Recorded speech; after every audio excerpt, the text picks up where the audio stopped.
দিত হুম, হুম। নমিনাল একটি, সেটাও তারা কিন্তু ফেরত চাইছে। সুতরাং দুইটা জিনিসই আমি মনে করি তারা যে কাজটা করছে এটা সম্পূর্ণ একটা অন্যায়, অযৌক্তিক।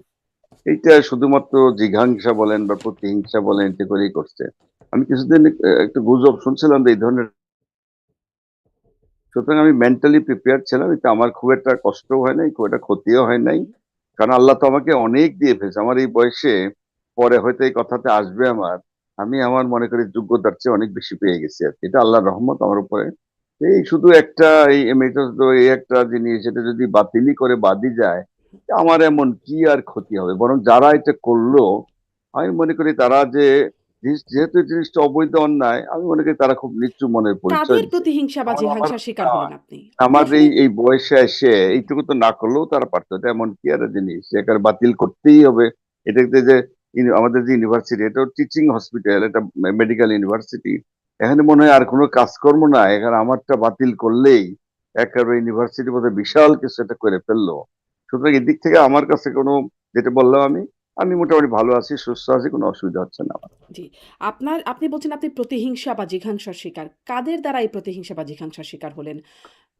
কাদের দ্বারা? যেহেতু প্রশাসনটা করছে এটা, সুতরাং তারাই তো এটা করছে। কারণ এটা তো আমাদের বঙ্গবন্ধু মেডিকেল ইউনিভার্সিটির প্রশাসনিক সিদ্ধান্ত এটা হয়েছে, হুম, তারাই করছে এটা। এবং তারা তো সবাই প্রায় ডাক্তার আর কি। হুম। আমাদের একটা কথা আছে না, ডাক্তারদের, আমাদের সোসাইটি তো কাকের গোস্ত নাকি কাকে খায় না আর কি।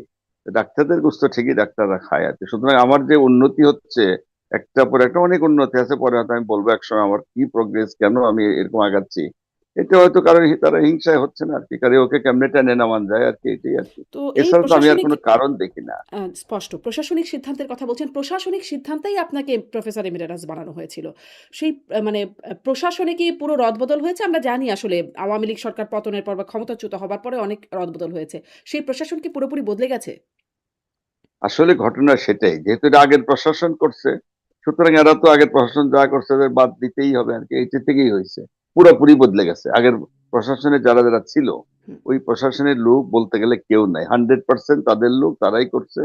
সুতরাং দায় দায়িত্ব তাদেরই, আমার কোনো দায় দায়িত্ব নাই এখানে। আমার কোনো, যেটা বললাম, যা করছে এর জন্য তারা কি হবে দেখা যাবে পরে আর কি। তা আমার কোনো অনুভূতি নাই। আপনাকে যে বলা হয়েছে যে বেতন ভাতা বা সুবিধাদি যা ছিল সেটা ফেরত দিতে। এটি আসলে আপনি ফেরত দিবেন কিনা বা এটা কেমন পরিমাণ আর্থিক টাকায় যদি জিজ্ঞাসা করি? কারণ আচ্ছা, গণমাধ্যমে একটা আপনাকে অঙ্ক একটা, পাচ্ছি।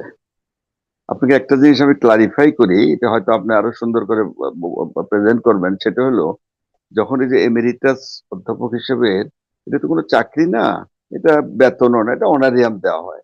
এবং আইনে আছে অনারিয়ামের পরিমাণটা হলো একজন অধ্যাপকের সর্বোচ্চ যে বেতন রিটায়ারমেন্টের সময়, ওই পরিমাণ টাকাটা পাবে। আচ্ছা, আরেকটা কথা বললি, আমি কিন্তু রিটায়ার্ড অলরেডি। রিটায়ারমেন্ট হলে আমি তো পেনশন পাই। হুম, এটা পেনশনটা তো পাবো, এই হুম, লাইফ লং আল্লাহ যতদিন বাঁচিয়ে রাখে, সব চাকরিতে এটা আছে, আমার ওইভাবে কিন্তু পেনশন চলছে। হুম, হুম, এখন আসছে, বাড়তে বাড়তে বোধহয় 54,000 সামথিং, বা একটা ফ্র্যাকশন আছে, এটা কিন্তু পাচ্ছি। আর এমেরিটাসের যে আইন, সেটা হলো একজন অধ্যাপকের পেনশন ছাড়া সমান বেতন আমি পাবো। লেটেস্ট বেসিক পেটা আর কি, সেটা কিন্তু 78,000 টাকা হয়। তারা করছে কি, আমার পেনশন যা পাই, ধরেন 54 বা সামথিং, ওর সঙ্গে এক্সট্রা টাকা যোগ করে 78 বানাইছে, পেনশন সহ। এটা তো আরেকটা অবৈধ কাজ করছে, তাহলে তো পারে না। ওটা তো 78 তো আলাদা। একজন অধ্যাপকের সমান বেতন যেটা, মানে প্রাপ্য বেতন যেটা বেসিক পে, হুম। সেটা কিন্তু তারা না দিয়ে পেনশন প্লাস ধরুন এর সঙ্গে হয়তো 23-24 হাজার টাকা একটু আসে, দুইটা মিলে আমাকে 78,000 করে তারা দিচ্ছে আর কি। আরেকটা অন্যায়, অবৈধ কাজ করতে। আচ্ছা, এই যে টাকাটা ফেরত চাইলো, তারা কি পেনশনের টাকা ফেরত চাইতে পারে? কোনো কোনো চাকরিতে এরকম কোনো নিয়ম আছে? কেউ রিটায়ারমেন্টে গেল, সারা জীবন চাকরি করলো, পেনশন পাবে, এই টাকা কি ফেরত পায়? এই টাকাটা সহ তারা যে হিসাব দেখাচ্ছে, এই টাকা সহ তারা কি ফেরত চেয়েছে? তাহলে এখন এইটা টোটাল কত আরেকটা টাকা অন্যায়, দেখাচ্ছে? অবৈধ কাজ টোটাল করছে। কত টাকা দেখাচ্ছে ফেরত দিতে হবে? তারা তো বলছে যেটা হয় হ্যাঁ, 14 লক্ষ, আসলে 14, 14.5 লক্ষ, এটা হয় না, এটা আন্দাজেই লিখছে, এই হিসাবও করতে পারে না। হুম, ইভেন আমার যখন অর্ডার দিছে, অর্ডারে লেখা আছে যে আমার নিয়োগটা অবৈধ ঘোষণা করলো, বাতিল, তার সঙ্গে ওই যে টাকা ফেরত দিতে হবে, এই অর্ডারে এইটুকু লেখা, কত টাকা কি, এটা কিন্তু অর্ডারের মধ্যে লেখা নাই। এটা তারা বিভিন্ন মিডিয়াতে, বিভিন্ন বিভিন্ন দেখতেছেন, তারা সারা মিডিয়াতে হইচই পড়ে গেছে। তখন তারা বলতেছে 14 লাখ, 14.5 লাখ। কারণ আমি একটু, আমাকে জিজ্ঞেস করছে কত লাখ, আমি বলছি কত লাখ তা তো আমি জানি না, ওরা তো উল্লেখ করে, ওরা শুধু লিখছে আপনার টাকা ফেরত দিতে হবে। হুম। কিন্তু কত কত এইসব কিন্তু লেখা নাই, সেই জুন 2024 থেকে। ফেরত, এইটুকুই। আমি এমনি ই করে বলছিলাম যে কত টাকা, 1 টাকা, 2 টাকা, না 10 টাকা, না 10,000, 20,000 টাকা, তো এমনটাও লিখতে পারে, তা তো অর্ডারও লিখতে জানে না। সেই জন্য আমি এই কথাটা বলছিলাম আর কি। কিন্তু তারা পরে দেখাচ্ছে 14.5 লাখ টাকা, সম্পূর্ণ আরেকটা রং একটা হিসাব দিচ্ছে আর কি। কারণ আমার পেনশনের টাকা তো ফেরত দেওয়ার অধিকার তাদের নাই।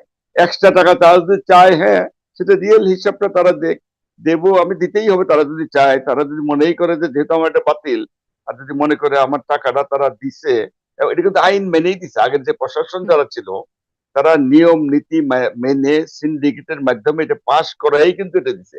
এবং তারা যেহেতু এটা মানতে চাচ্ছে না, তো সেহেতু আর তো বলার কিছু নাই। হুম। তারা রিয়েল হিসাবটা দেখ, প্রয়োজন আমি এখন দিব, এখন তারপর এখন দেখবো কি ২ টো করব। প্রশ্ন। আপনি কি এই টাকাটা ফেরত দেবেন? মানে নাকি আপনি কোনো আইনি আচ্ছা, ব্যবস্থা বা কোনো রকম অ্যাপিল করবেন? না, যদি যদি তারা চায়, আমি আগে তারা রিয়েল হিসাবটা আসুক দেখি।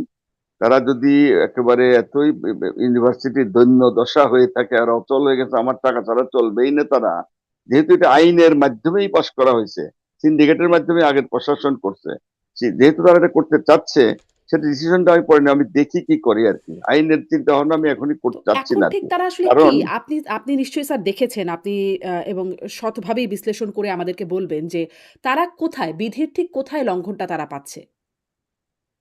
তারা দেখাচ্ছে যে যে ওই যে সিন্ডিকেটে যে এই আইনটা পাশ, আসলে রিয়েল আর একটু ক্লারিফাই করা দরকার।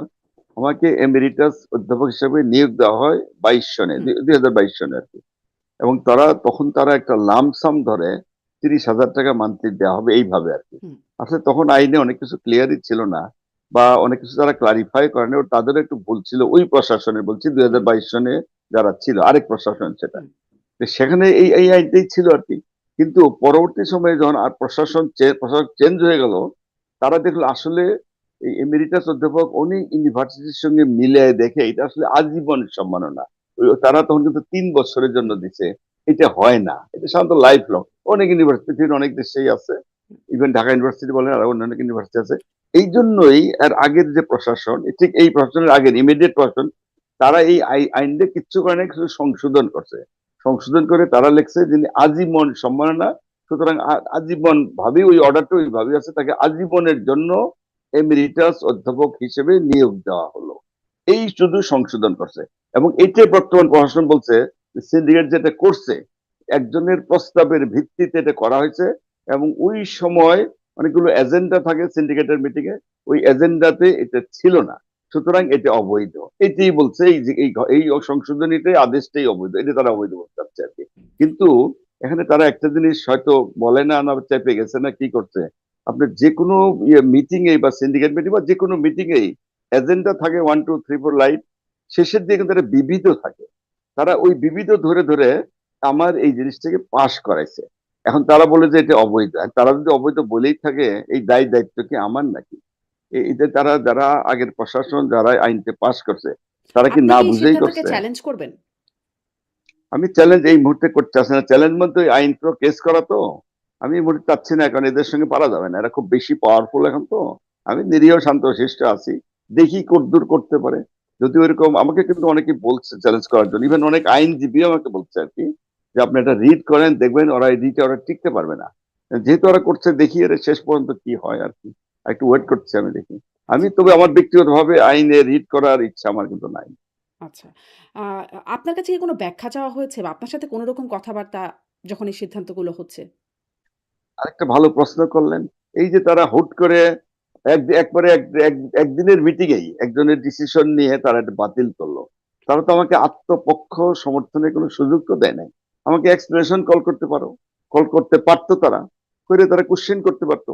কোশ্চেনে যদি তারা স্যাটিসফাইড না হতো, তাহলেও বাতিল করতে পারতো। হুম, সেই সুযোগ কিন্তু তারা আমাকে দেয় নাই। নিজেদের মতো করে হুট করে ডিসিশন নিয়ে বাতিল, বাস, এবং জব বাতিল প্লাস টাকা ফেরত দিতে হবে আমাকে। আমি আমি আমি কিন্তু জানিই না কিছু আছে।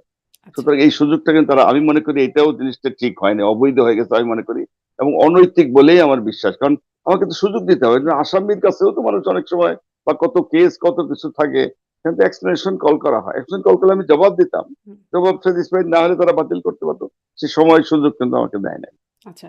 এখানে বিএমইউর বরাত দিয়ে পত্রিকায় লিখছে যে মানে কেন আপনার বিধি বহির্ভূত সেরকম একটা ব্যাখ্যা আছে এবং বলছে যে নিয়োগের পর প্রায় ২ বছরে আপনি নিয়মিত কর্মস্থলে উপস্থিত হননি, শিক্ষাদান করেননি এবং গবেষণায় সম্পৃক্ততার বিষয়েও প্রশাসনকে অবহিত করেন নাই। তবে নিয়মিত বেতন ভাতা উত্তোলন করেছেন। আম মানে এই অভিযোগটা সম্পর্কে আপনার বক্তব্য কি? আচ্ছা, এই অভিযোগটার সম্বন্ধে প্রথম কথা বলি, বেতন ভাতা তো আমি উত্তোলন করি নাই। আগের প্রশাসন তারা আইনগতভাবে সিদ্ধান্ত নিয়ে যা টাকা দিবে এই টাকাটা তো তারা ব্যাংকে পাঠাতে, কোনদিন আমি তো চেকও দেয় না, আমি বেতন টাকা তুলতে আমি উত্তোলন কেমনে করলাম? তারাই তো আমার ব্যাংকে পাঠাইছে, তো আমি উত্তোলন তো করলাম না। হুম, সেকেন্ড যে কথাটা হলো, এই বললেন যেটা 2024 সন, তাই তো 2 বছর। হুম, হুম, হুম, তারা আগে কোথায় গেল? এই 2 বছরের মধ্যে এরা সময় পায় নাই? তারা আগে আমাকে এই যে কাজটা তারা করলো 2 বছরের মধ্যে আগে করলো না কেন? 6 মাস 1 বছর আগেও করতে পারে নাই? এতদিনে এসে তাদের কেন এটা মনে হলো যে আমার এই কাজটা তারা অবৈধ? আগে হুঁশ ছিল না তাদের, এটা করতে পারে নাই? তৃতীয় কথা, তারা বলছে যে 2 বছরের মধ্যে আমি যাই না, এটা সম্পূর্ণ 100% এটা মিথ্যা কথা। আমি রেগুলার যেতাম, মাঝে মধ্যে দু একদিন হয়তো কোনো কাজকর্ম থাকতো বা ধরেন হয়তো ছুটি ছাড়া যাই হোক, আমি রেগুলার যেতাম। প্রথম কথাটা হলো, এমিরিটাস অধ্যাপক এটা তার সম্মানিত পোস্ট, দায় দায়িত্ব তো বেশি নাই, তার ফিক্স কোনো কাজ নাই, করতেই হবে তাকে তো না। যদি আইনেই আছে দেয়, যদি কর্তৃপক্ষ আমাকে ক্লাস দিতে বলে, রিসার্চের কোনো কাজ দেয় বা কোনো মিটিং বা এই ধরনের আমাকে কল করে, আমি যেতে বাধ্য, আমি যাইতামও। তারা এরকম ডকুমেন্ট দেখাতো যে তারা এরকম কোনো ক্লাস দিছে বা কোনো মিটিং হয়েছে বা রিসার্চের কথা বলছে বা ডাকছে আমাকে, আমি যাই নাই, এরকম যদি ডকুমেন্ট দেখাতে পারে, দেখাতো, আমি তো রেগুলার গেছি। ডকুমেন্ট দেখালে যদি না যাই, তাহলে না তার ওই তারা একটা মিথ্যা আরেকটা কথা বলে, তারা আমার হয় কি, ওই একটা মিথ্যাকে সত্য বানানোর জন্য বারবার আরেকটা মিথ্যার অভিযোগ আনতেছে। এমনকি যে কথাটা বললেন, কোনো রিসার্চ করি নাই ট্রেনে, আসলে রিসার্চ আমি করি না কেন, আমি আমার কাজ তো করেই যাচ্ছি। আমি জানেন, আমি এই পর্যন্ত মেডিসিন রিলেটেড 7টা বই লিখছি, এবং 7টা বই সবগুলো ইন্টারন্যাশনাল পাবলিকেশন, দিল্লি থেকে হয়। আমি রেগুলার আসতাম, আমার বইগুলো তো নিউ এডিশন করতে হয়। আমি বাস কয়েক মাস আগেই কিন্তু আমার short case and clinical medicine প্রথম বই আমার এটা নিউ এডিশন করছে, আরেকটা বই নিউ এডিশন হয়ে গেছে প্রায়, ECG in medical hmm. Practice, এটাও টেক্সট বই, সবাই পড়ে। আরেকটা হলো রেডিওলজি ইন মেডিকেল প্র্যাকটিস, আরেকটা, এরকম 7টা বই আমার আছে, আমি রেগুলার এসে কাজ করতাম। এবং আপনাকে একটু আচ্ছা বলা উচিত বোধ এটা হয়, কি আপনি প্রশাসনকে অবহিত করেছেন? কারণ এটার মানে প্রশাসনকে অভিযোগটা তো হচ্ছে প্রশাসনকে অবহিত প্রশাসনকে তো, করেন নাই।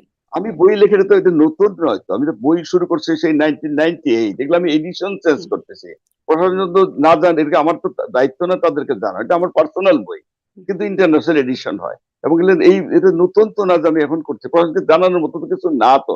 প্রশাসন তো জানে বলেই আমার বিশ্বাস, কারণ এখানে এই বইগুলো আমাদের দেশে 100% মেডিকেল স্টুডেন্টরা কিন্তু পড়ে, হুম, even subcontinent everywhere, India, Bangladesh, Pakistan, Bhutan, এবার সবাই, ইভেন অন্য দেশ, মিডল ইস্টের দেশেও পড়ে, ব্রিটিশ ওরিয়েন্টেড অনেক দেশেও, কিন্তু এটা নতুন কিছু না। আরেকটা কথা বলি যে আমি কিন্তু রেগুলার পত্র পত্রিকায় লিখি, হুম, বাংলায় লিখি, স্বাস্থ্য স্বাস্থ্য বিষয়ক এবং সাধারণ মানুষকে স্বাস্থ্য সচেতন করে তোলার লক্ষ্যে আমি লিখি। এগুলি কম্পাইল করে লেখাগুলো, আরো 3টে বাংলা বই আছে আমার, কিন্তু এই পর্যন্ত 10টা বই হয়ে গেছে, 7টা মেডিকেল রিলেটেড, 3টে বাংলা, এবং এই বইগুলো কিন্তু ওয়েল অ্যাকসেপ্টেড, সাধারণ মানুষ, সাধারণ পাবলিক, হুম। এটা জনগণকে সচেতন করে তোলার লক্ষ্যে আমি বাংলায় লেখালেখি করি, এবং তারা কিন্তু খুব মানে ভালো একটা গ্রহণযোগ্যতা কিন্তু পাইছে। সুতরাং এটা আমার একটা বিশাল অ্যাচিভমেন্ট। তো আমি কাজ করি না কেন, এগুলোকে আমার এমনি এনে ঘোরার দিন থেকে আকাশ থেকে ওইটা আছে, আমি রেগুলার যাই। ইভেন আমি শুক্রবারও গেছি, অনেক ছুটির দিনও গেছি, শুক্রবারে যাইয়ে আমার যেদিন সুযোগ হইতো যাইতাম। জুম্মার নামাজ আমাদের এই হসপিটালের পাশেই বিশাল মসজিদ আছে, রেগুলার কিন্তু আমি রেগুলার মানে আমি যখন যেতাম জুম্মা নামাজে কিন্তু এখন করছি, মাঝে মধ্যে বিকেলে যাইতাম, রাত 8টা 9টা পর্যন্ত কাজ করতাম। তা আমার তো আর এমন না যে হাজিরা খাতা আছে, হুম। ওইরকম তো কিছু নাই। সুতরাং ওইরকম ডকুমেন্ট তো আমার নাই, দেখানোর তো সুযোগও নাই, কিন্তু আমি যেতাম, তো আল্লাহ তালা তো সাক্ষী আছে, কত লোক আমাকে দেখছে না। আর হুম, আমি তো একা যেতাম না, আমার স্টুডেন্ট ডাক্তার একজন ছিল, হুম। ওরা যেত, একসাথে কাজ করতাম। তো সুতরাং আমি যাই নাই যে এটা তো সম্পূর্ণ এই যে এত একটা মিথ্যা জি, অভিযোগ। একদম স্পষ্ট যে মানে সবখানে আপনার বই পড়ে আমি এবং আসলে এখন ডাক্তারদের সাথে কথা বললেই জানা যায় যে বেশিরভাগই আপনার ছাত্র। এই যে এখন যারা প্রশাসনে আছে, আপনার ছাত্ররা কেউ নাই যারা আসলে সিদ্ধান্তগুলো নিচ্ছে? আছে, সেজন আছে, আচ্ছা। আছে, সে হয়তো নিজে থেকে বা অন্য কোনো কারো চাপে পড়ে এসব করছে কিনা, তখন প্রশাসনের ক্ষমতায় তারা তো, হুম, তাতে এ তো এক ব্যক্তি না, কয়েকজন মিলেই করছে এটা। হুম, আরেকটা কথা আমি এখনই বলে রাখি, আমরা যে ইউকে থেকে প্রকাশিত হয় মেডিসিনের যে স্ট্যান্ডার্ড টেক্সট বই, যে বইগুলো সবাই পড়ে, all MBBS student, FCPS, MRCP, বা আমাদের বাইরে এমডি স্টুডেন্ট যারা, পোস্ট গ্রাজুয়েশনের সবাই, আন্ডার গ্রাজুয়েট সবাই পড়ে। ডেভিডসনস মেডিসিন যেটাকে বলে আর কি, Davidson principles and practice in medicine, আর একটা কুমার এন্ড ক্লার্কের ক্লিনিক্যাল মেডিসিন, 2টা বই টেক্সট বই সবাই হুম, পড়ে, আমরাও পড়ছি, সবাই পড়ছে। এই টেক্সট বোর্ডের ইন্টারন্যাশনাল অ্যাডভাইজারি বোর্ডের আমি কিন্তু মেম্বার। এই নিউ এডিশন যেটা হলো এটার মেম্বার। এই দুইটাই এবার আগেরও ছিলাম, এবারও হয়ে গেল। এগুলো আমার অ্যাচিভমেন্ট না, এগুলো আমি কি কাজ করছি নাকি এমনি এমনি হচ্ছে। তারা তাদের জন্য তারা বলতে পারে যে আমরা এই কাজ দিচ্ছি, আমি করি নাই, নেগলিজেন্সি করছি, এরকম যদি কিছু তারা দেখাচ্ছে কোনো ডকুমেন্ট তাদের কাছে আছে কিনা, এরকম বললে না আন্দাজে একটা ভুয়া ছেড়ে দিল। হুম, আর আমি ওইটাই মানে নিলাম, আমরা সাধারণ মানুষ কিন্তু বুঝে ফেলছে যেটা জিঘাংসা বা প্রতিহিংসা পরায়ণ হয়ে একটা পর একটা অভিযোগ আনতে। এই অভিযোগ কিন্তু পরে আনছে যখন দেখছে মিডিয়ার লোক বা আমার রুগী, আমার বন্ধু বান্ধব, আমার আত্মীয় স্বজন, ইভেন আমাদের সাংবাদিক ভাইরা যারা আছে সবাই আমার পক্ষে বিশাল ভাবে এটার প্রতিবাদ করছে। বিশাল এই যে ধরেন এই যে ফেসবুক বলেন, হুম, হুম, অনলাইন বলেন, কি আরো ইউটিউব সব জায়গায় মিডিয়া, পত্র পত্রিকা, সবাই তো এটার প্রচার করছে, আমার পক্ষেই তো তারা বলছে। হুম। এখন তারা নতুন করে এই অভিযোগ আনছে। এই অভিযোগ কিন্তু শুরুতে আনে নাই, তারা শুরুতে আনতে পারতো। ওই একটা একটা মিথ্যাকে সত্য বানাইতে গেলে আরো 10টা মিথ্যা কথা বলতে হয়। এই কাজটাই কিন্তু তারা করছে এখন। আচ্ছা। এই যে মানে ফেসবুকে আসলেই আম এটার অনেকেই সমালোচনা করছে এই সিদ্ধান্তের। আবার ধরেন আমি যদি বলি ডাক্তার সাখায়াত শান্ত তিনি নিয়মিত গণমাধ্যমে কথা বলেন, টক শো গুলোতে কথা বলেন। আপনাকে তিনি তার শিক্ষক হিসেবেই আখ্যায়িত করছেন এবং তিনি লিখছেন যে গত ১৭ বছর তৎকালীন বিএসএমএমইউ থেকে তিনি সহ মানে ডাক্তার সাখায়াত শান্ত সহ শত, শত চিকিৎসকের নিয়োগ বাতিল হয়েছে। শারীরিকভাবে লাঞ্ছিত করা হয়েছে, প্রাপ্ত প্রমোশন থেকে বঞ্চিত করে একাডেমিক জীবন ধ্বংস করা হয়েছে। আপনার কাছে ক্ষতিগ্রস্ত কেউ এ বিষয়ে অথরিটির সাথে কথা বলার অনুরোধ করলে আপনি কোনো ভূমিকা রাখেন নাই। এবং তিনি রেফার করছেন আরও একজন বিশিষ্ট লিভার বিশেষজ্ঞ প্রয়াত অধ্যাপক ডাক্তার মবিন খান। তিনি বীর মুক্তিযোদ্ধা। তাকে পেনশন পর্যন্ত দেয়া হয় না শুধুমাত্র বেগম খালেদা জিয়ার চিকিৎসক হওয়ার অপরাধে। আসলে কি বিষয়টা এমন? আপনার কাছে এই বিষয়গুলো আসতো আপনি মানে এগুলোকে ধন্যবাদ ইগনোর করতেন? আপনাকে। আমি মবিন খান স্যার, উনি আমার টিচার সরাসরি, ওনার কথা দিয়ে আগে বলি। মবিন খান স্যারের পেনশন যে দেওয়া হয়নি এটা আমি আসলে জানিও না, এটা সত্য একদম, আল্লাহকে সাক্ষী রেখে বলতেছি। যদি দিয়ে না থাকে এই দায়িত্ব থেকে আমার, আমি কি প্রশাসনের কেউ ছিলাম, আমি কি ভিসি ছিলাম নাকি প্রো ভিসি ছিলাম, না ট্রেজারার ছিলাম, না ফাইন্যান্স ডাইরেক্টর, আমি তো জানি না এটা। আমি রিয়েলি জানি না। এটা আমি জানতে পারলাম স্যার যখন, আমি স্যারের প্রতি গভীর শ্রদ্ধা জানাচ্ছি, তার আত্মার মাগফিরাত কামনা করছি। আমি যেদিন মারা গেলেন আমি জানাজায় গেলাম, হুম, ওই সময় তৎকালীন ভিসি বলতে যে স্যারের এই যে পেনশনের টাকাটা দেওয়া হয় নাই, আজকে থেকে চেকটা দিচ্ছে। আমি অত্যন্ত ব্যথিত হলাম, দুঃখিত। রিয়েলি আমি কিন্তু এটা কোনোদিন জানতাম না। আর সবচেয়ে বড় কথা, তার আগে অভিযোগটা আমার আনলো, আমি কি প্রশাসনে ছিলাম, আমি কি ভিসি ছিলাম, যে টাকা আমি দেই না, এটা আমার কাজ না। তৎকালীন প্রশাসনের দায়িত্ব, প্রশাসক যারা ছিল, হুম। এই অভিযোগ তাদের বিরুদ্ধে তারা আনতে পারে, তো কিন্তু আমার এরকম বিরুদ্ধে আনলে তো ঘটনাগুলো গত অযথা ১৭ বলছে। বছর হতো। এরকম ঘটনাগুলো না, এর গত 17 বছর হতো না, ওনার ঘটনা তো ওরা তো একটাই অভিযোগ আনছে। আরেকটা যেটা বললেন, হ্যাঁ অনেকের চাকরি কিন্তু চ্যুত হয়েছে, এটা আমি জানি, আমার নলেজে এটা আছে। বিভিন্ন পেশার বিভিন্ন শ্রেণীর অনেকের চাকরিচ্যুত হয়েছে, এটা আমি জানি। আসলে তো সেখানে তো আমারও করা কিছু ছিল না। অনেক ছেলেপেলেরা আছে যারা আমারই ছাত্র, হুম, তাদের চাকরি গেছে, আমার কাছে রিকোয়েস্ট, অনেক রিকোয়েস্ট করতে। তখন তো এটা বললেন অন্য প্রশাসন ছিল, পলিটিক্যাল ব্যাপার ছিল, আর আমি তো রাজনীতির কোনো মানুষ না। হুম। সরাসরি আমি রাজনীতির সঙ্গে আগেও জড়িত ছিলাম না, কোনো সময় আগেও ছিলাম না, এখনো নয়। আমার কাজ, পেশা, চিকিৎসা, ছাত্রদের শিক্ষা, এগুলোই নিয়ে তো ছিলাম। সুতরাং ওই ব্যাপারে তো আমাকে দায়িত্ব মানে দায়ী করে তো লাভ নেই, আমি তো দায়ী না প্রশাসনের করলেও কেউ। ধরেন আপনি কি এটা কখনো অথরিটি মানে আপনি আচ্ছা, যেহেতু ওইটাই বলতে চাচ্ছি, প্রধানমন্ত্রীর ওইটাই ব্যক্তিগত বলছি যে, চিকিৎসক ছিলেন, আপনার অনেক রিট ছিল ওইটাই বলছি সচিব আমি, পদমর্যাদার। জি, হ্যাঁ, জি। ওইটাই বলছি যে এখন অনেকে আমার ছাত্র ছিল, ছাত্র ছাত্রী, এবং তাদের প্রতি আমি অত্যন্ত সিম্পাথেটিক। কিন্তু আমি বিভিন্ন ফোরামে বিভিন্ন ভাবে, হয়তো মিডিয়াতে এগুলো আসে নাই, আমি কিন্তু কথা বলার চেষ্টা করছি, কিন্তু আমি করতে পারি নাই। এবং সেখানে এটা আমার, কারণ আমি তো প্রশাসক কেউ ছিলাম না। হুম, সুতরাং জাস্ট সাজেশন দেওয়া, রিকোয়েস্ট করা, অনুরোধ করা, কিন্তু আমি কিছু কিন্তু করার সুযোগ কিছু কেউ করে নাই আর কি। এটা সোজা কথা, যারা তৎকালীন যারা দায়িত্বে ছিল তারা এটা করে নাই আর কি।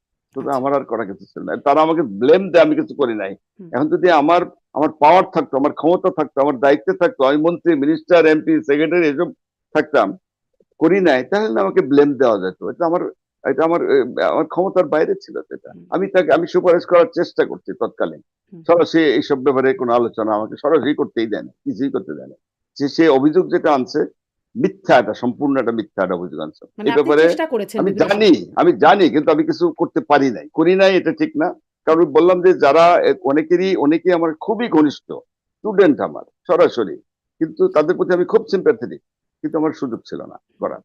মানে তারা আসলে ওই সময় অনেকে রাজনৈতিকভাবে আ বৈষম্যের শিকার। এক্স্যাক্টলি তাই। হুম, রাজনৈতিক, ওটাও প্রতিহিংসা বলতে পারেন। হুম, হুম। তারা প্রতিহিংসার শিকার ওটাই করছে আর কি। আচ্ছা। তাহলে আমার প্রশ্ন হলো, তারা প্রতিহিংসা, তাদের উপর অন্যায় আচরণ করছে, এটা সত্য, আমি দুঃখিত। ওই প্রতিহিংসার শিকারকে আমার উপর দিয়েও চালাইতে হবে তাহলে? সেই শিকার কি তাহলে আপনার আমাকে, ওরাও যদি অন্যায় করে ভুল করে তাহলে ওই কাজটাকে আপনারাও করেন, তাহলে আপনার ভালো কি কাজ করলেন? আপনারা তো ওই কাজই করছেন তাহলে, জি, স্পষ্ট তাই আরকি। না? আমার আমার তাহলে আর তার জন্য কি আমার এটা বাতিল করতে হবে? ওই জন্য 2 বছরে কোনো কিছু না পাইয়ে ওই একটা সুতা ধরে যে ওই আমার এই যে সিন্ডিকেটে যে আইনটা পাশ হয়েছে, যেটা অবৈধ ছিল ওইটাকে একদিনে ঘোষণা করে বাতিল করলো, এই একটা খোলা যুক্তি দিয়ে আর। জি। আ আর আরেকটা যে হুম, সায়ন্ত যে কথাগুলো বলছে শুধু এটা তো না, আরো কয়েকটা কথা বলছে, আমার শেখ হাসিনার সঙ্গে যে সাক্ষাৎকার দেখাচ্ছে, আমি ওই আরো কিছু কিছু আছে, এগুলোর সঙ্গে ওইটা তো রাজনৈতিক ব্যাপার। আমাদের এমনি এটার সঙ্গে এই শেখ হাসিনার কথা কি বলছি আমি, এটার কোনো সম্পর্ক আছে? অর্থাৎ তারা আমাকে কোনো যুক্তি না পায় দেখাচ্ছে আমি ওই শেখ হাসিনার সঙ্গে, যেহেতু আমি শেখ হাসিনার ব্যক্তিগত চিকিৎসক ছিলাম, সুতরাং ওইটাও কিন্তু তারা যুক্তি খাড়া করছে, ওই জন্যই আমাকে নাকি এমেরিটাস অধ্যাপক দিচ্ছে। অথচ এদিকে একটা যোগ্যতা হতে হবে, একটু আগে যে আপনাকে বললাম আমি, এটা কি যোগ্যতার মাপকাঠি হতে পারে যে প্রধানমন্ত্রীর চিকিৎসা হলে নাকি আপনার আসলে তাকে ওই মেডিকেল যোগ্যতার অধ্যাপক জন্যই দিচ্ছে? আপনাকে প্রধানমন্ত্রীর ব্যক্তিগত চিকিৎসক করা তারা হয়েছে? এটা বলছে, এটা আমার যোগ্যতার জন্য প্রধানমন্ত্রী তার ব্যক্তিগত চিকিৎসক নিয়োগ করছে, এটা সত্য। হুম, কিন্তু তারা বলতে চাচ্ছে প্রধানমন্ত্রীর ব্যক্তিগত চিকিৎসক ছিলাম বলেই আমাকে মেডিকেল অধ্যাপক বানাইছে, বেসলেস। অর্ডারে কোথাও আছে এরকম প্রধানমন্ত্রী ব্যক্তিগত চিকিৎসক হিসেবে আমাকে নিয়োগ দেওয়া হয়েছে? কোথাও এরকম আছে? আমার যোগ্যতা, আমার দক্ষতা, এগুলো দেখেই তো দিছে। জি। আমার যোগ্যতার দু একটা পয়েন্ট আপনাকে বলতেই হয়। আমি তো ধরেন কত বছর, অনেকদিন হলো ডাক্তারি করি না, প্রায় 50 বছরের কাছাকাছি। আমি আমার অসংখ্য রুগী দেখছি, কত রুগীর আত্মীয় স্বজন ভাই বোন সব দেখছি, সিনসিয়ারলি তাদেরকে চিকিৎসা সেবা দিয়ে ভালো করার চেষ্টা করছি। শিক্ষক হিসেবে আমার অনেক ছাত্র, অসংখ্য ছাত্র ডাক্তার হয়েছে, ডাক্তার, এবং তারা অনেক স্বনামধন্য, ভালোভাবে চিকিৎসা দিয়ে যাচ্ছে। অনেকে কিন্তু এখন অধ্যাপক, তারাও তাদের যোগ্যতায় তার স্বনামধন্য, ভালোভাবে চিকিৎসা দিয়ে যাচ্ছে। এটা কি যোগ্যতা না আমার? এই যে বইয়ের কথা বললাম, 10টা বই লিখছি, 7টা মেডিকেল হুম, রিলেটেড, 2টা বাংলায় বই, তারপরে যে 2টা ইন্টারন্যাশনাল বই, তার আমি অ্যাডভাইজারি বোর্ডের মেম্বার। আমি এই পর্যন্ত 15টা অ্যাওয়ার্ড পাইছি, হুম, হুম। 15টা। জি। প্রথমে তো ইউজিসি অ্যাওয়ার্ড পাইছি, ওটা একটা প্রেস্টিজিয়াস পোস্ট। এটা ইউজিসি, আপনি ইউনিভার্সিটি গ্র্যান্ড কমিশন অফ জানেন। আমি 21 পদক পাইছি। বাংলা একাডেমির আমি কিন্তু ফেলো। এগুলা প্রত্যাহার বাংলা করা হবে একাডেমির না তো? মানে এগুলোও কি প্রত্যাহার? সেটা বলছে। তারপরে আরেকটা আরেকটা বলি, আরেকটা হলো যে মেহের কবির বিজ্ঞান পুরস্কার, এটা পাইছি। কতগুলো বাংলা অর্গানাইজেশন আছে, এই যে দেশ টিভি বলেন, হুম, যে Bangladesh private medical practitioner association, ওখানে আমি আজীবন সমস্ত, দেশ টিভির আজীবন সমস্ত, একটা রোটারি ক্লাব, ওখানে আজীবন সমস্ত। করোনার সময় কিন্তু আমাকে করোনা হিরো হিসেবে আমাকে উপাধি দেওয়া হয়েছে। হুম, এগুলো কি আমার অ্যাচিভমেন্ট না? আমার যোগ্যতা দেখেই তো এটা দেওয়া হয়েছে। ওই প্রধানমন্ত্রীর চিকিৎসক ছিলাম বলে এটা দেওয়া হয়েছে, হুম, হুম। এইটা কেউ বিশ্বাস করবে? জি। কোনো আমি তো না। যতটুকু প্রধানমন্ত্রী জানি কত আপনি খুবই মিনিমাম টাকায় আসলে যেখানে এখন ডাক্তারদের অনেক ফি, আপনি খুবই একটা মিনিমাম ফি রাখেন সম্ভবত। আপনি হয়তো ভালো বলতে পারবেন। আপনি এখনো পর্যন্ত ৳৩০০ য় রোগী দেখেন। এই বিষয়টা ভালো মন্দ কি এটা মানুষ বিচার করবে আর কি। হ্যাঁ, আমি 300 টাকায় রুগী দেখি, এটা আমার আমার অহংকারের কিছু নয়, আমি দেখি। এটা হ্যাঁ, আমার ইচ্ছা, এটা যার যার ব্যক্তিগত ব্যাপার।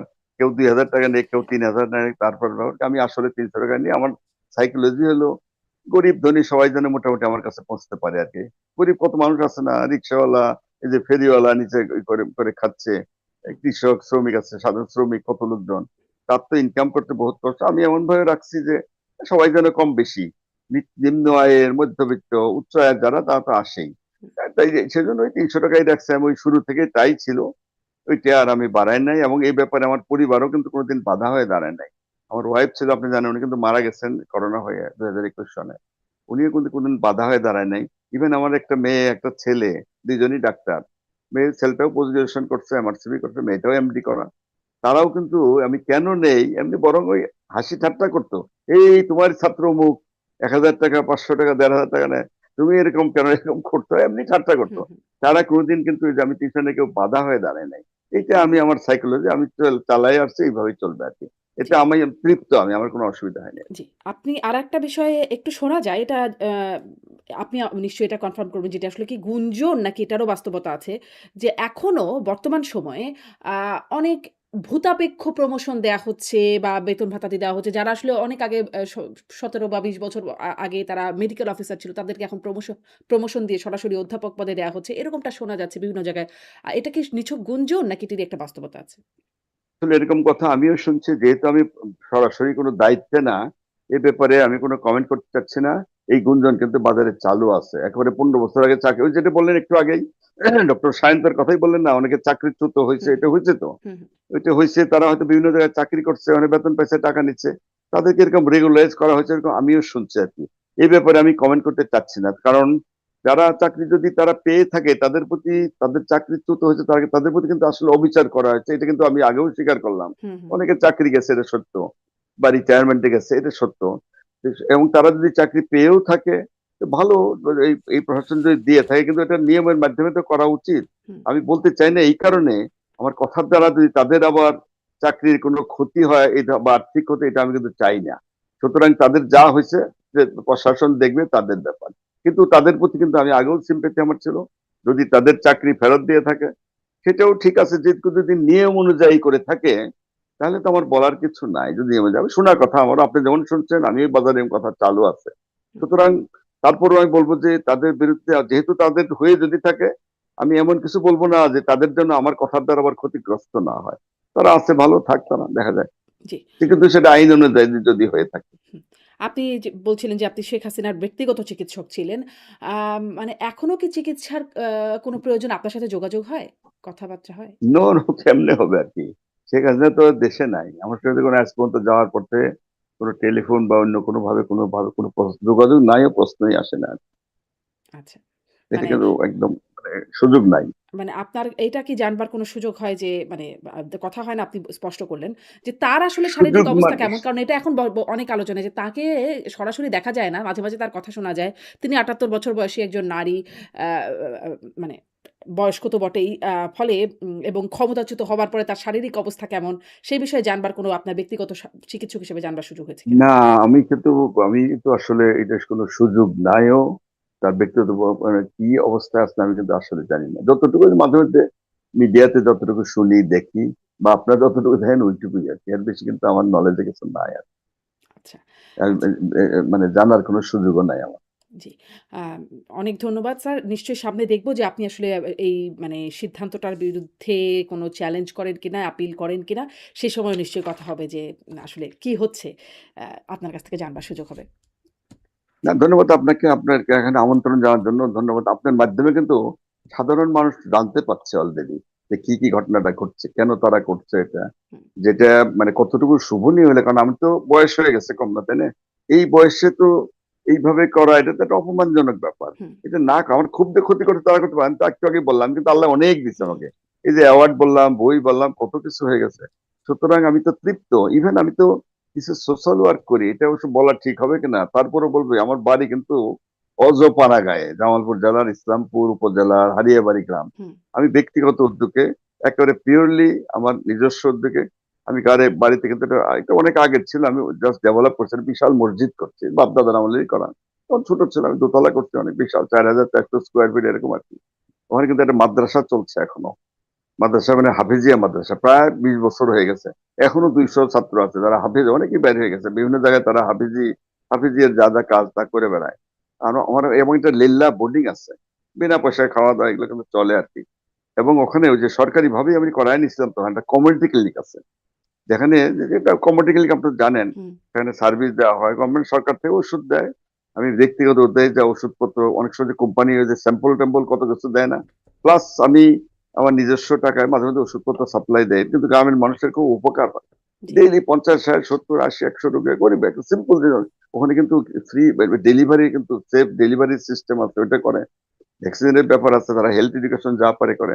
সুতরাং আমি মনে করি যে সোশ্যাল ওয়ার্ক থেকে এই যে একটা মসজিদ, একটা মাদ্রাসা, একটা কমিউনিটি ক্লিনিক, একটা লিল্লা বোর্ডিং, এতটুকু করছি, তো এটা কিন্তু আমি তৃপ্ত, আমি খুব আনন্দ পাই, ভালো লাগে নিশ্চয়ই, মানুষের নিশ্চয়ই। জন্য কিছু করতে, জি, আর কি আমি নিশ্চয়ই। সেটাই আপনি চালিয়ে আপনার যাবো, এই ভবিষ্যতেও আপনার তাই চালিয়ে যাবো। আপনার এই ভালো একটা কাজগুলো পয়েন্ট নিয়ে নিউজ করেছে, এবং শেখ হাসিনা যে কথাটা বলেছেন তার কথার গ্রহণযোগ্যতা কতটুকু আছে, সেই কথার বাস্তবতা কতটুকু আমাদের জন্য প্রযোজ্য, সেই কথার আফটার ইফেক্ট কী হতে পারে, এগুলো নিয়েও আমাদের এখানে অনেকে বিশ্লেষণ করেছেন। এখন প্রশ্ন হচ্ছে, শেখ হাসিনার বক্তব্য প্রচারে আমাদের এখানে আদালতের একটা নিষেধাজ্ঞা আছে। কারণ আদালত বলেছে শেখ হাসিনার বক্তব্য প্রচার করা যাবে না। তা যাবে না যে জিনিসটা, এখন সেটা কি আমাদের এখানে যারা প্রচার এর মধ্যে করেছে, এর আগেও কিন্তু করেছে, এর আগে আমি দেখেছি হুবহু অনেক অনেক মিডিয়া প্রচার করেছে। এটা নিয়ে আমিও প্রশ্ন তুলেছি যে আমরা তাহলে কোনটা মানব, আদালতের নির্দেশনা কতটুকু পর্যন্ত, মানে কোনটুকু আদালতের নির্দেশনা, মানে শেখ হাসিনা যা বলেছে হুবহু সেটা প্রচার করা যাবে না, অথবা শেখ হাসিনা কিছু একটা করলো, ধরা যাক উদাহরণ দিয়ে বলি, শেখ হাসিনা অসুস্থ হয়ে পড়েছে ইন্ডিয়াতে, এই খবরটাকে আমি দিতে পারবো? অথবা ধরা যাক শেখ হাসিনা মারাই গেলেন ইন্ডিয়াতে, এটাকে আমি দিতে পারবো? অথবা ধরেন শেখ হাসিনা ইন্ডিয়া থেকে আমেরিকা চলে গেলেন, অথবা ইন্ডিয়া তাকে অন্য কোনো দেশে পাঠিয়ে দিল, সেই খবরটাকে আমি দিতে পারবো? এবং ইন্ডিয়া ত্যাগ করার সময় উনি কি কি কথা বললেন সেটাকে আমি লিখতে পারবো? দেখুন, এই যে সীমারেখাটা, এটা ডিটেল থাকা দরকার। না থাকলে কি হবে? না থাকলে আমি তো বুঝতে পারবো না যে কতটুকু আমার অপরাধ। নাকি এমন হবে যে শেখ হাসিনার নামটাই উচ্চারণ করা যাবে না, এটাও কিন্তু হতে পারে। আমার মনে আছে অনেকদিন আগে এটা ঘটনা শুনেছিলাম, এটা ঘটনা না কৌতুক আমার ঠিক আমি ঠিক কনফার্ম হয়ে বলতে পারবো না, বাট শুনেছিলাম। সেটা হলো 91 সালে যখন নাকি এরশাদ সাহেবের পতন হলো, এরশাদের পতনের পর নতুন 91 সালে ক্ষমতায় আসলেন বেগম খালেদা জিয়া সরকার। এবং তখন নাকি ওই যে বিভিন্ন রাষ্ট্রীয় অনুষ্ঠানে দেখবেন আপনার ওই মৌলভী সাহেবরা একটা মোনাজাত ধরেন, অথবা কোরআন তেলাওয়াত করেন, কোরআন তেলাওয়াত করে ওনারা এটা আবার বঙ্গানুবাদ করেন অথবা ব্যাখ্যা করেন। তো ওইখানে কিন্তু বলেন যে এখানে এরশাদ হচ্ছে এরকম এরকম, মানে এরশাদ মানে এটা ব্যাখ্যা হচ্ছে, অনুবাদ হচ্ছে এরকম এরকম। তখন নাকি একবার বলা হয়েছিল যে এরশাদ নামটাই নেওয়া যাবে না, যেহেতু এরশাদের পতনের পর আমরা হয়েছি, পতনের পর নতুন সরকার এসেছে, অতএব সরকারি অনুষ্ঠানে মৌলভী সাহেবদেরকে বলে দেওয়া হয়েছিল আপনারা এরশাদ শব্দের উচ্চারণ করবেন না, অন্য কোনো বিকল্প শব্দ ব্যবহার করবেন। এটা সত্য না মিথ্যা আমি জানি না, তবে আমি শুনেছিলাম ওই সময় অনেকের কাছে, সিনিয়রদের মুখে। তখন তো আমার বয়স একটু কম ছিল, তো শুনেছিলাম।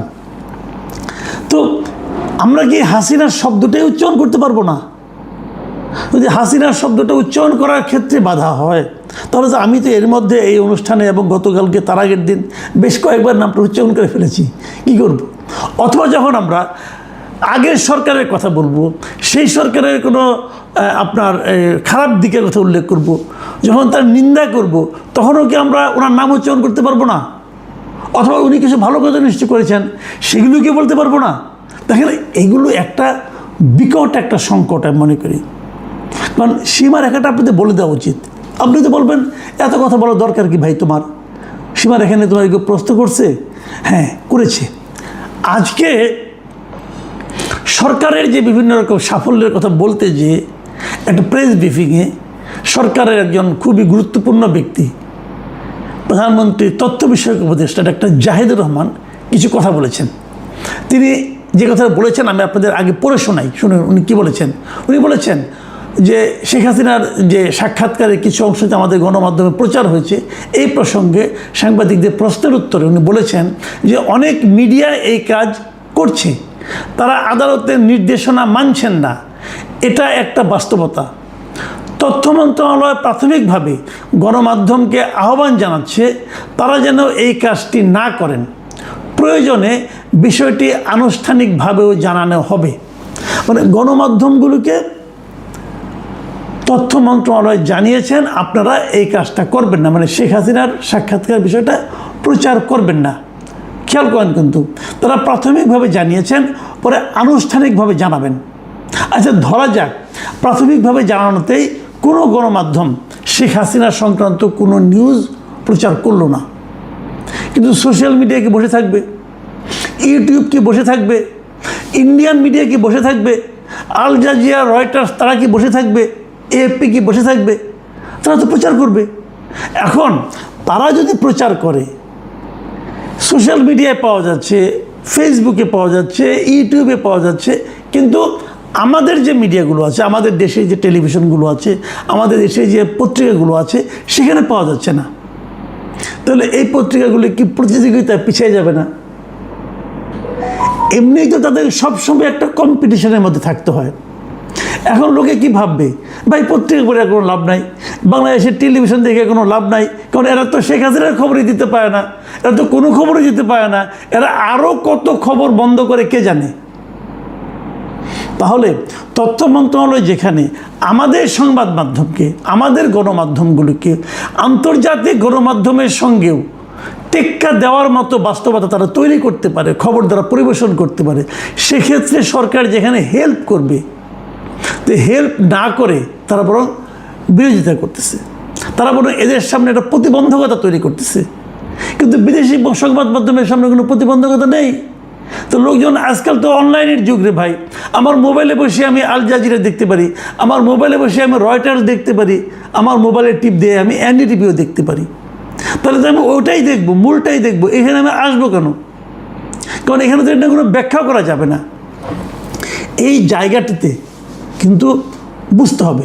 দেখেন, উনি একটু কিঞ্চিত একটা ছোট্ট হুমকিও দিয়েছেন। উনি বলেছেন এই বিষয়ে সরকার এখনই খুব কঠোর অবস্থানে যাচ্ছে না, কিন্তু গণমাধ্যমের আইন ও আদালতের নির্দেশনার প্রতি শ্রদ্ধাশীল থাকা উচিত।